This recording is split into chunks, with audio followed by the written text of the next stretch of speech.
पैसे कोणाचे? बाजार समितीचे. तुम्ही सांगली डीडरला भेटायला गेला तर गाडी खर्च कोणाचा? बाजार समितीचा. तुम्ही सांगलीत गेला चहा प्याला तर पैसे खर्च चहाचे पैसे कोणाचं? हे बाजार समितीचं. तुम्हाला कधी प्रूफ लागलं तर मी मासिक सभेच्या प्रोसिडिंगच्या कॉप्या कधी त्यांनी समोर त्यांनी प्रेस घेऊन सांगावं की बाजार समितीचा आम्ही चहाही पितो. मला त्यांनी मीडियासमोर सांगावं की दर्जाचं श्रेय हे कोणाचं आहे. तर ह्यांच्या बगल बच्चांना कामं मिळणार नाहीत ही त्यांच्या लक्षात आल्यानंतर त्यांनी टेंडर प्रक्रिया रद्द केली.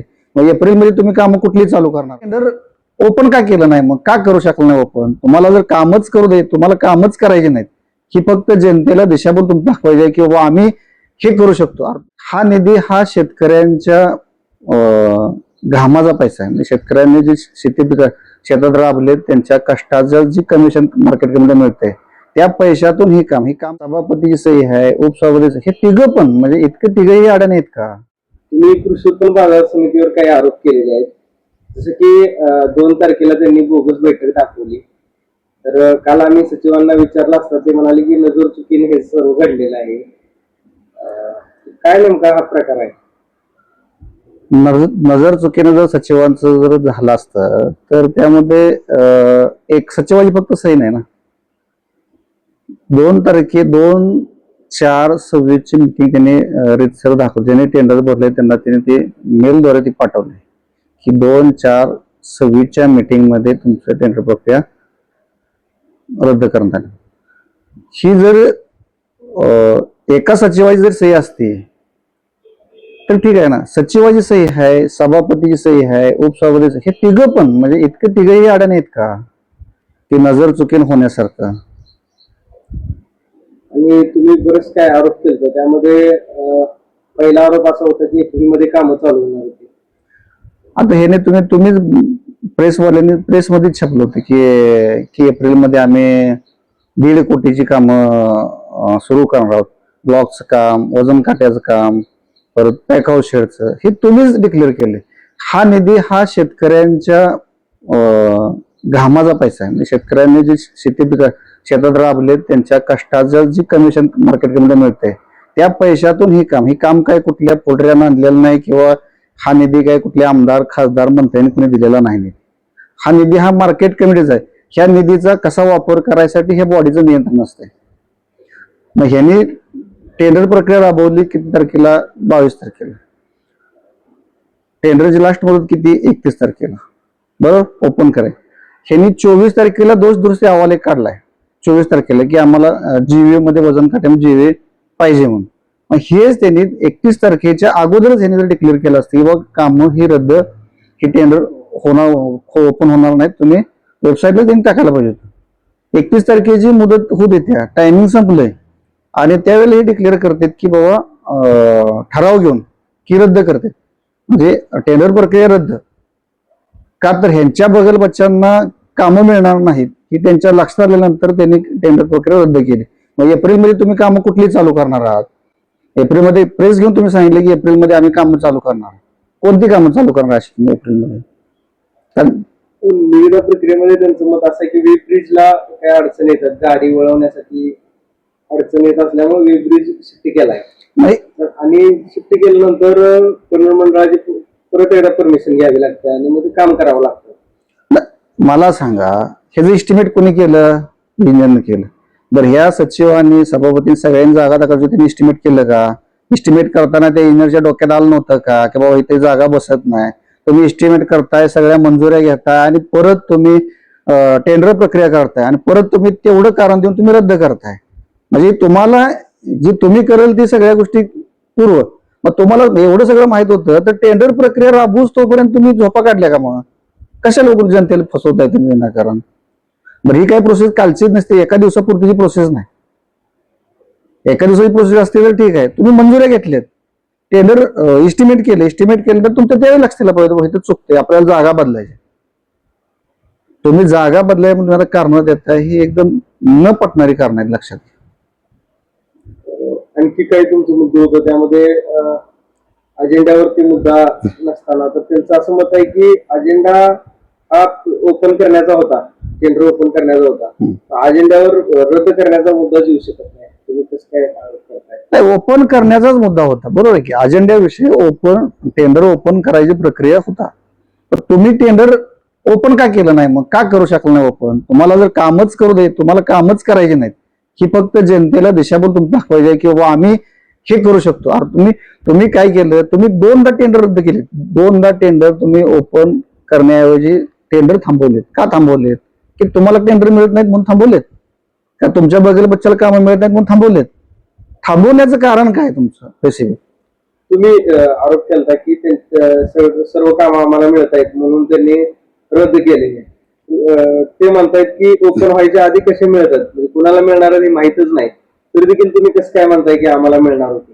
नाही, असं आम्ही म्हटलंच नाही ना आम्हाला मिळणार आहे. ज्यांनी कोणी भरलेत, 4 निविदा आल्या होत्या, 3 निविदा आल्या, त्यांना टेंडर ओपन करावंच लागते.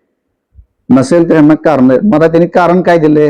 4 निविदा आलेत, त्यांनी कारण काय दिले की जागा शिफ्ट कराय, एका वजन काटे जागा शिफ्ट कराय. बरं, ही इस्टिमेट करताना त्यांनी इंजिनियर बोलून इस्टिमेट केलंय.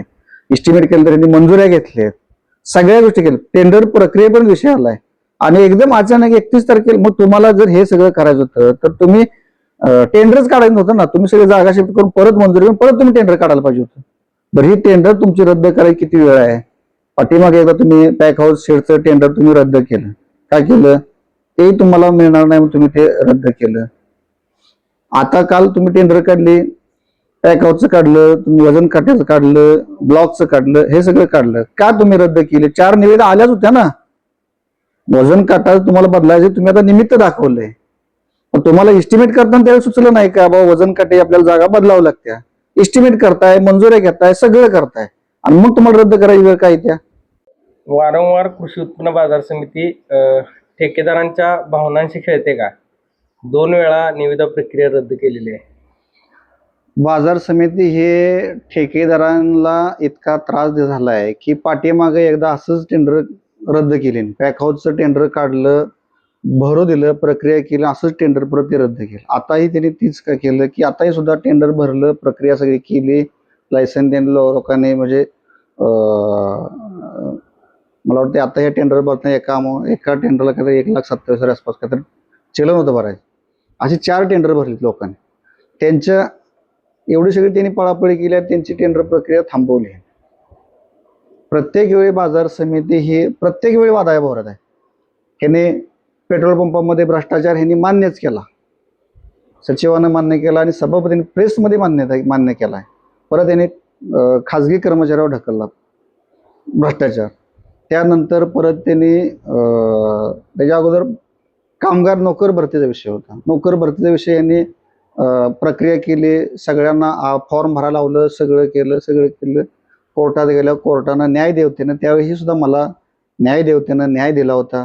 त्यावेळी कोर्टानं स्थगिती दिली, ती कंटिन्यू स्थगिती ठेवली. त्यानंतर त्या स्थगितीनंतर पणन मंडळानंच जार काढला की सगळ्या नोकर भरत्या बाजार समितीला थांबवायला सांगितलं. तर त्यांचं असं एक मत आहे की नोकर भरती थांबली ती संचालक दादासाहेब हुबाले यांच्या सांगण्यावरून नाही, तर ते सर्वच जिल्हा बँका आणि कृषी उत्पन्न बाजार समिती याच्या सर्वच नोकर भरतीला स्थगिती आल्या. अहो, स्थगिती कधी आल्या? आता आल्या. की नोकर भरती थांबवल्या कधी, स्टे कधी आलाय ते पहिलं बघा ना. मी कोर्टात कधी गेले ते पहिलं बघा, आणि स्थगिती कधी आल्या ही तुम्हाला त्याची प्रूफ देतो ना मी. स्थगिती कधी आल्या, ज्या वेळेला दाखल केलं त्यानंतर कोर्टात तारीख चालली, कोर्टानं त्यावेळेस स्थगित दिली, आजपर्यंत स्थगित दिली. त्यानंतर मध्येच पणन मंडळानं जार काढला की सगळ्याच नोकर भरत्या थांबवा. त्यांचं असं मत आहे की निवडणुकीमधला पराभव हा त्यांच्या जिव्हारी लागलेला आहे आणि त्यामुळे ते काही आरोप करत सुटलेत. नाही, निवडणुकीमध्ये पराभव आणि जय हे काही जनतेच्या हातात, जनतेच्या कौलावर राहतं. आणि माझा काही पराभव झाला म्हणून काही मी घरात बसणारा कार्यकर्ता नाही. ज्या दिवशी माझा पराभव झाला, 9 तारखेला निकाल लागला, पराभव झाला, त्या दिवसापासून मी लोकात आहे. असा नाही विषय की मी माझा पराभव झालाय म्हणून मी तोंड दडवून पळतोय, असला काही विषय नाही.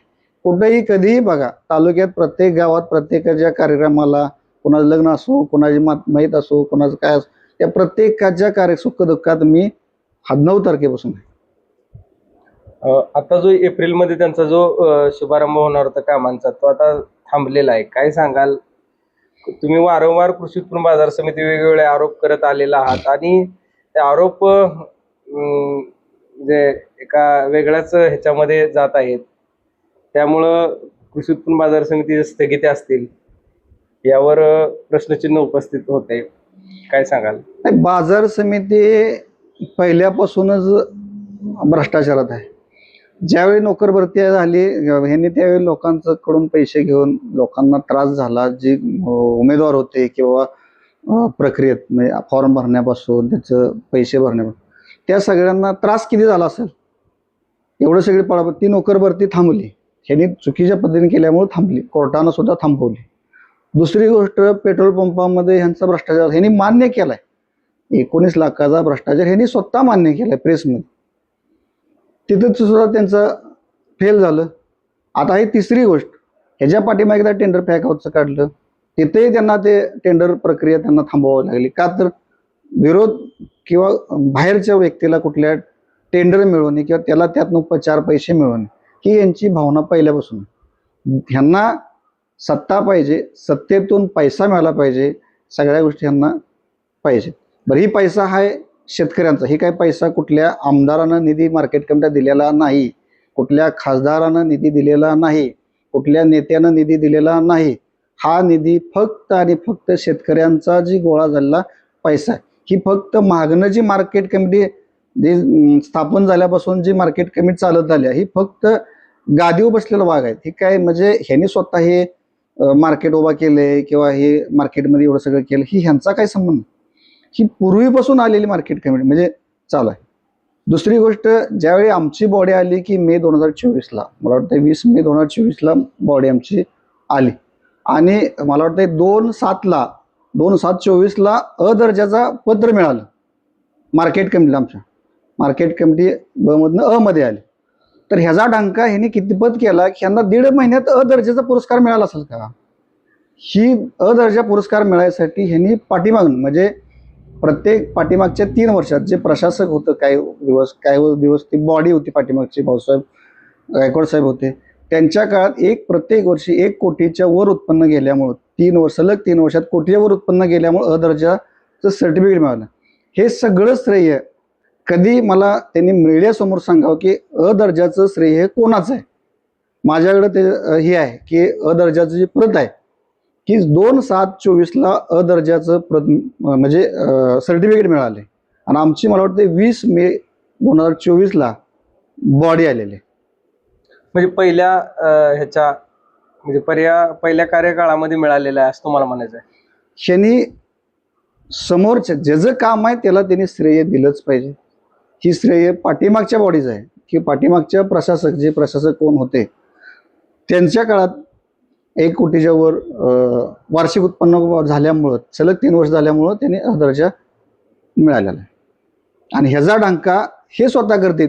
आमच्या काळात दर्जा, तुमच्या काळात दर्जा मिळायला तुम्हाला अजून 3 वर्ष झाली नाहीत. 3 वर्ष झाल्यावर कळलं ना तुमच्या काळात दर्जा मिळाला आहे का ब मिळालाय कळलं ना. आता सांगताय 22 आमचे मार्केट कमी 22 ठीक आहे, त्याचं आम्हाला सार्थ आहे. आमच्या तालुक्याचं नाव कुठंतरी बाजार समितीचं उंच होते, आम्हालाही त्याचा अभिमान आहे. पण तुम्ही ते करत असताना प्रत्येक गोष्टी तुमचा स्वार्थ बघितला जातोय. आता काल जी टेंडर प्रक्रिया राबवली त्या टेंडर प्रक्रियेमध्ये तुम्ही 4 निविदा आलेत, तुम्ही करायला पाहिजे ओपन.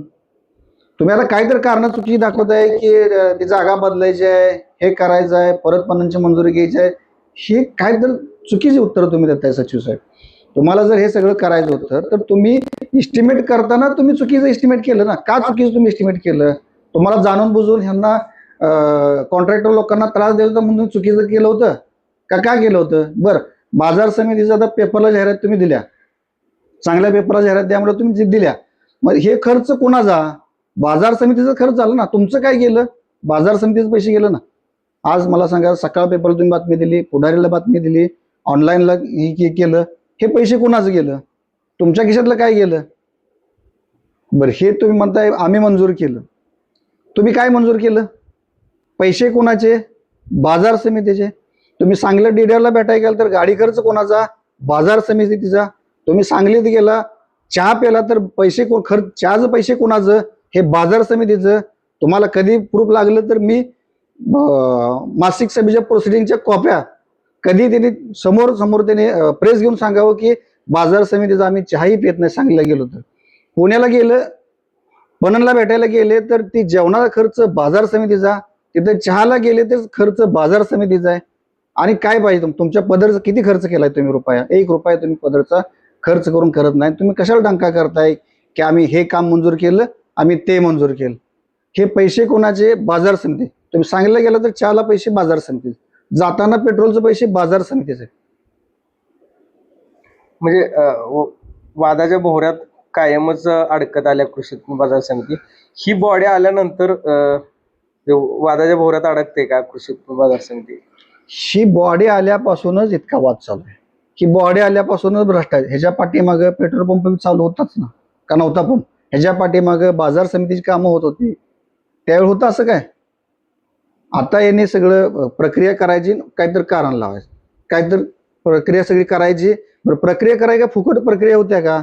नुकसान कोणाच होते? बाजार समितीच होते ना. बरं ठीक आहे, आता काल 4 टेंडर आलते, यांनी ओपन करायला पाहिजे. बरं, ओपन केलं असतं, समजा 10-20% कोण बिलोनं घेतलं असेल काम किंवा काही असेल, समजा 20% बिलो असेल, 1.5 कोटीतलं किती नफा झाला बाजार समिती? 30 लाख रुपये नफा होतोय ना. ह्यांना बाजार समितीच्या फायद्यापेक्षा ह्यांचा फायदा महत्वाचा आहे. त्यामुळे ह्यांना टेंडर प्रक्रिया रद्द कारण देऊन करावी लागली. आता तुम्ही बघा, ते म्हणतात ना आता वजन काटा तिथून बदलायचा आहे. तुम्ही मला सांगा, परत बी टेंडर काढताना यांचा कुठं वजन काटा बसवते, काय करते? तिथे काय असं एवढं काय टेप न मोजून हे होत नाही. बाजार समिती आवारातला गुगलचा फोटो झाला म्हणजे संपला विषय. ज्यावेळी गुगलचा फोटो कॉन्ट्रॅक्टर घेतो त्यावेळी त्यांना मी विचार, तुमचा गुगलचा फोटो कुठला घ्या त्या कॉन्ट्रॅक्टर सांगा तुम्ही. त्यावेळी ते म्हणले कुठला जर घेतला चालतोय, फोटो झाला म्हणजे झालं ना. मग ही सगळ्या गोष्टी आहेत. यांना सारायसाठी परवानगी घ्यायला लागते. बघूया आता किती जणांच्या परवानगी घेते, पणनची परवानगी घ्यायला लागते म्हणतात ना. आता मी बघतो ना, मी संचालकच आहे. उद्या विषय येईल ना प्रोसिडिंगला किंवा अजेंड्यावर विषय येईल, त्यावेळी सांगतील ना बाबा हा विषय बदला होता म्हणून पणनला मंजुरीला पाठवायचा आहे, ते कळेल ना. कार्तिक यात्रेमध्ये आपण सभापती महोदयाने बक्षीस डिक्लेअर केली होती की एक बुलट, HF डिलक्स गाडी, असे बक्षीस बऱ्यापैकी त्यांनी डिक्लेअर केली होती. कार्तिक यात्रेला जवळपास आता मला वाटते 4 ते 5 महिने झाले, शिने अजून बक्षीस वितरण केले नाहीत.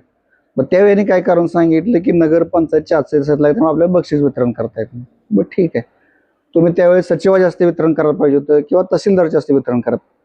त्यानंतर तुम्ही काय केलं, पंचायत समिती आचारसंहिता लागली म्हणून जिल्हा परिषदची. आता ती आचारसंहिता संपून पण बरेच दिवस झालं. मग तुम्हाला डिक्लेअर म्हणजे ते बक्षीस वाटप करायचे आहेत का त्या मेंढपाळांच्या जीवाशी तुम्हाला खेळायचं? आज त्या मेंढपाळांनी तुमच्याकडे काहीतरी आशेनं त्यांनी ती नंबरात भाग घेतला होता किंवा माझा क्रमांक येईल, पहिला येईल किंवा दुसरा येईल, तिसरा येईल, इतकं तुम्ही मग त्यावेळी जी तुम्ही ती वस्तू घेतलीत, बुलट म्हणा, HF डिलक्स गाडी, ती बक्षिसं कुठं आहेत? का तुम्ही तुमच्या जवळच्या लोकांना फोन करून सांगितले बाबा तुला बक्षीस मिळेल, तू गप राहा, शांत राहा, असं काय केलंय का? तुम्ही बक्षीस एवढी मोठी आपल्या बाजार समितीने डिक्लेअर केली की बुलट, HF डिलक्स गाडी वगैरे ही सगळं. मग तुम्हाला जर त्या मेंढपाळांच्या जीवाशी जर खेळायचं असेल तर मग तुम्ही प्रत्येक गोष्टीत असं डिक्लेअर करताय आणि परत त्यात बोगसगिरी का करताय? आता तुमचं उघड किती वेळा व्हायला पाहिजे मला सांग. आता तुम्ही पंपात केलं, कालच्या टेंडर प्रक्रियेमध्ये केलं, तसंच तुम्ही आता ह्यांच्या मेंढपाळांच्या बक्षिसात पण तुम्ही तसंच केलं. तुम्ही त्यावेळी डिक्लेअर केलं, मग त्यावेळी तुम्ही आणलेल्या वस्तू असणार आहेत ना. नंबर समजा कार्तिक यात्रेमध्ये समजा बक्षीस आमकामकेला मिळालं, त्या 1 नंबरचं बक्षीस बुलट आहे. मग ही बुलट वापरतोय कोण? सभापती वापरतेत का सचिव वापरतोय का कामगार वापरतोय? HF डिलक्स वापरतोय कोण? ह्याचा खुलासा त्यांनी सचिवांनी सभापतींनी द्यायला पाहिजे. बरं, तुम्हाला ते आमदार खासदार असे असते, जर तुम्हाला ते बक्षीस वितरण करायचं होतं तर तुम्ही त्यावेळी करा. आता तुम्हाला आचारसंहिता संपल्या ना, आताही तुम्ही करू शकता. अजून किती दिवस त्यांना प्रतीक्षेत ठेवणार? अजून तुम्ही आता कार्तिक यात्रा मला वाटते अजून 4-5 महिन्यानं कार्तिक महिन्यात दुसरी यात्रा येत्या. मग तुम्ही प्रत्येक गोष्टीत जर असं प्रेस घेणार आणि डिक्लेअर करणार आणि ती लोकांना तिथे देणार नाही, हे असलं नाही चालणार. शेतकऱ्यांच्या भावनांशी तुम्ही खेळताय. मार्केटमध्ये आता शेतकरी ब्लॉकचं काम तुम्ही टेंडर काढलं होतं, तिथे चिखल होते. काय परिस्थिती आहे? चिखलाची परिस्थिती आहे. तुम्ही तिथे ब्लॉकचं टेंडर मागच्या महिन्यात तुम्ही 15 दिवसात तुम्ही डिक्लेअर केलं की तिथे ब्लॉक बसवायचा. तिथं सुद्धा तुम्ही काय सांगितलं, एप्रिलमध्ये आम्ही काम चालू करू. तुम्ही एप्रिलमध्ये काम चालू होऊ शकतं तुमचं. तुम्ही 31 मार्चला काम टेंडर रद्द केलं. आता परत तुमचं कधी टेंडर होणार? तुम्ही एप्रिलची मिटिंग होणार, त्यात तुम्ही परत प्रक्रिया घेणार, परत तुमची जूनला टेंडर प्रक्रिया राबणार, त्यात बी अजून तुमच्या मनासारख्या माणसाला नाही मिळालं तुम्ही त्यावेळी पण रद्द करणार. ह्या सगळ्या गोष्टी जर तुम्ही प्रत्येक गोष्टीत नुसता कांगावा करताय, प्रत्यक्षात तुमचं काम शून्य आहे, तुम्ही त्या नुसता कांगावा करण्यातच तुम्ही पटायतायत.